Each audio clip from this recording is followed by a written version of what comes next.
Burton Batman films seem to be... they look to Citizen Kane most of all. Bruce Wayne even sounds like Kane, doesn't he? And of course, Kane is malformed for life by losing his parents at an early age as well. All through the Batman stories, it's about how terrible experiences in early life malform people. I mean, it's what happened to Batman, but it's what happens to everybody in these films. I remember in the second movie, the first time you see the bat signal go up, it shines in the sky, and then they've got these mirrors and reflectors on top of Wayne Manor that reflect it down onto Bruce, who's sitting in a study just like this, just waiting. And you see the guy has no purpose in life at all other than just sit there and wait for that light to come in. And once the light shines on his face, he's alive. The fact we were seeing more of the character out there, the sense of like, no, Batman's always out there. He's out there like every night doing something.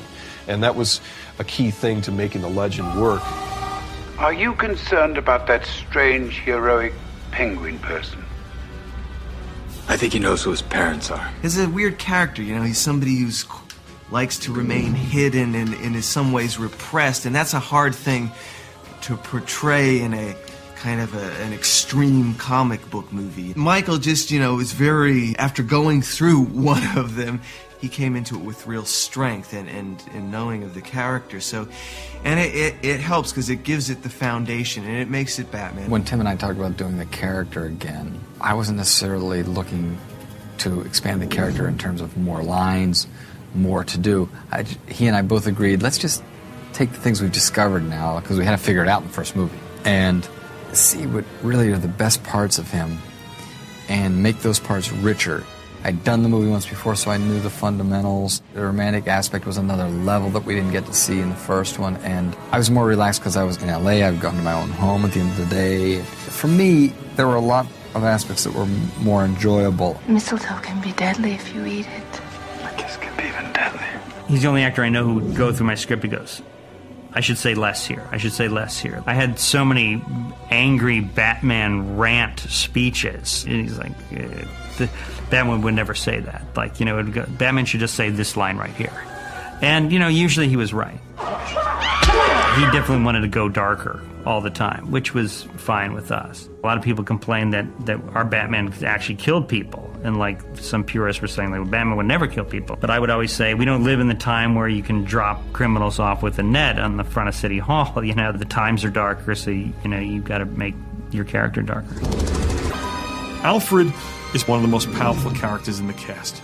He's very loyal to Bruce. He's the one who knows the small child. He knows the child in Bruce. He's the only one who's ever been there and's been with him every step of the way. He knows how Bruce Wayne became Batman.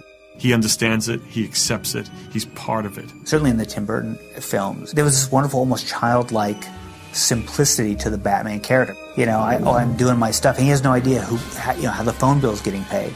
Alfred just takes care of all that stuff. A piece of Alfred that they don't really take into the movies, which is great in the books, is that he was a combat surgeon. Like, he was a guy during the war who would stitch people up like a medic.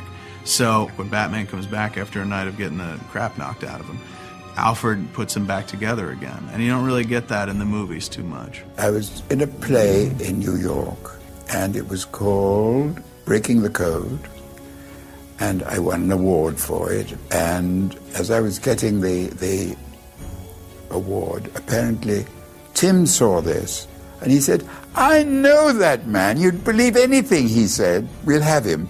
Then he asked me to play Alfred. And he was sweet because he told me about what he felt about Alfred, but very much encouraged me to have ideas about Alfred. It's going to be your idea of a servant who's totally honorable, totally straight, and totally square, Tell her there's a big business deal came up. No, you know what? Tell her, let her know that none is some kind of dumb, be my girlfriend kind of way. I will relay the message. Great. Alfred is largely a figment of my imagination, except, of course, that I have based him on a real person. The real person that I know is a butler, so he's always been able to look after himself, he's always been able to sew on buttons, do little bits of ironing, and he does the cooking, so he's a perfect kind of gentleman's gentleman, although he looks after a lady. So that's my main source, and the other source I have is the butler in the house where we did some location work. I followed him around, and he gave me all the details. Don't show any cuffs. If you're waiting at table, no one wants to see your dirty cuffs. Don't show a handkerchief here. The one showing now, but that's an accident. It jumped up of its own accord. It shouldn't be there. And those sort of things, I got from him. So those are the two people who I based Alfred on. Mr. Wayne, a reminder, tonight is that loathsome party hosted by the odious Mr. Shrek. May we RSVP in the resoundingly negative? Well, now then, the bond between Batman and Alfred, I think, is the fact that ever since he was a child, since he was a very small boy, he hasn't had a mother, he hasn't had a father. All he's had is an old-fashioned nanny. And I play an old-fashioned nanny who tries to bring him up like a little gentleman.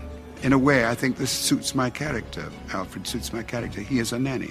He doesn't stand for any rubbish, but at the same time, he's there to look after and take care of his ward, And there's a line in the script that I had that still gets the biggest response in an audience, the reference to the first film where Michael Keaton says, well, you were the guy who led Vicky Vale into the Batcave, which I knew from the first film drove everyone nuts.